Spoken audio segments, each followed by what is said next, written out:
everyone, and welcome to my first edition of Short and Sweet Sunday, a working title. I'm just going to take a really quick couple minutes to talk about what I read this week and how I felt about what I read this week. It's going to hopefully happen every Sunday, since that's kind of like the end of the week for me. And again, going to be short and sweet. So yeah! I read 2 books this week, and that was Sharp Objects by Gillian Flynn. Gillian Flynn? Gillian Flynn. I'm gonna guess it's Gillian Flynn. And this is a really dark book. If you think that Amy from Gone Girl is messed up, you ain't seen nothing yet. Oh my gosh, Camille is so dark and has so many problems and is just so fucked up. It's a mess. So it was really quick to get through though, because it's really short and it reads really fast. Things happen just like all the time, and getting inside Camille's head is really interesting to read about. So like you constantly find yourself wanting to know more about her and to understand her more, as well as her little sister who is super crazy. Ama, short for Amity, and which is a really weird name. They all have kind of weird names. Her mother's name is Adora, so that's also very strange. And they're also kind of ironic names for reasons that have to do with their character. Amity or Ama is not a very friendly person, but everybody wants to be her friend, so it's an interesting name choice for her. And then Adora, what I assume would have to do with joy or happiness, and again, no joy or happiness in Camille's mother, so I digress. Just a tough book to read. Like, it is not an upper. It does not go happy places at any point in the book. It is weird. Somebody, when I first told them I was going to be reading this book on Tumblr, told me, make sure you do something very happy when you finish with this book because it will leave you feeling dirty. And they were right. Oh my god, like, I had to read very happy books when I finished it.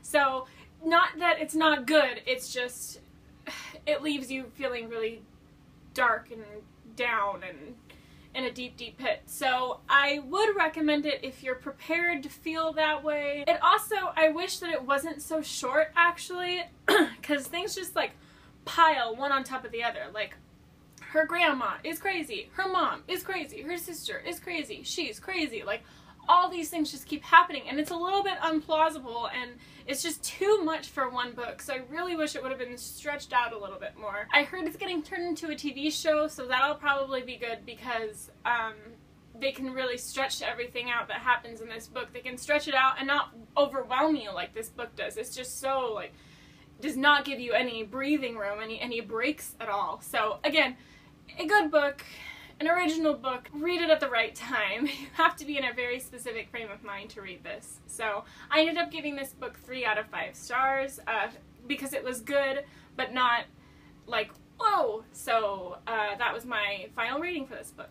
The other book I read, I loaned from the library, so I don't have a copy of, and that was I Am the Messenger by Marcus Zuzak. And this was a book that I picked up because Tilly from Tilly and Her Books talked about on her video, and she just talks about how much she loves that book, and the way she described it, it just like hooked me. This guy, Ed Kennedy, accidentally stops a bank robbery, and then things just steamroll from there. He does this, and then his life just like explodes. Just like things happen, and it gets crazy, and just like the turn of events that happen one after the other are really interesting. I loved Ed Kennedy. He has so many amazing quotes, and he's so smart. He's so smart but doesn't know it. Like, he's stuck in this life and has this brain and these thoughts and this profoundness about him, and it's really great. He's just such a great character, and I wish more were written like him, who aren't like super heroic and do all these awesome things. It's like, no, he's a cab driver who plays shitty poker and has a shitty apartment with a shitty dog. Like, his life is shit. So it's really interesting, and God, you just like, you feel so much. You feel for him and his friends and all the people he runs into who he tries to help. You really feel for them, and each situation is very different. There's no repetitive or redundancies, and it's just so good. There's so many good things. I really wish that I had my own copy of it, because I found myself wanting to like write in the margins and highlight favorite quotes and stuff, because some of it was really, really deep. like really deep, and it just goes to show you that young adult books are some of the best books that are out there, because I've read plenty of adult books that are crap, and this is just an absolute wonderful piece of literature. So it was amazing. Thank you, Tilly, for like showing me that this book exists. The story grabbed me.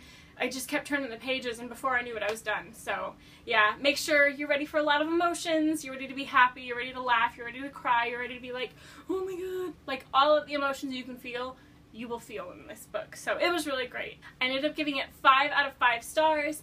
I didn't actually really like the ending. I was a little bit disappointed by the ending. It didn't quite hit the right notes that I wanted it to hit. It, like, the way that everything sort of concluded was very disappointing. The ending didn't stop me from giving it a 5 out of 5 star review. So clearly, like, the rest of the book did something right, if you know what I mean. So yeah, it was a freaking amazing book. And then right now I am reading Falling into Place by Amy Zhang, and so far I am like over 100 pages into it and I can't put it down. I really wanted to read it while I was at work earlier. I'm kind of freaking out that I'm not reading it right now, and instead I'm doing this video. So as soon as I'm finished, I'm going to go keep reading it, and I'm sure it'll go really fast. So far it's a lot similar to Before I Fall by Lauren Oliver and If I Stay by Gail Forman. So if you like either of those books, definitely give this book a try. Very readable. The chapters are broken up very well, and the paragraphs are broken up nicely. And it goes by very fast, and it's very intriguing. Has a really interesting narrator. The point of view is very unique, very cool, and very introspective. So it's good so far, and I can't wait to finish it. I'll probably finish it today. And that's it. That was the video. So stay tuned for more short and sweet Sundays. I'm hoping to put one out every week to just recap my weeks.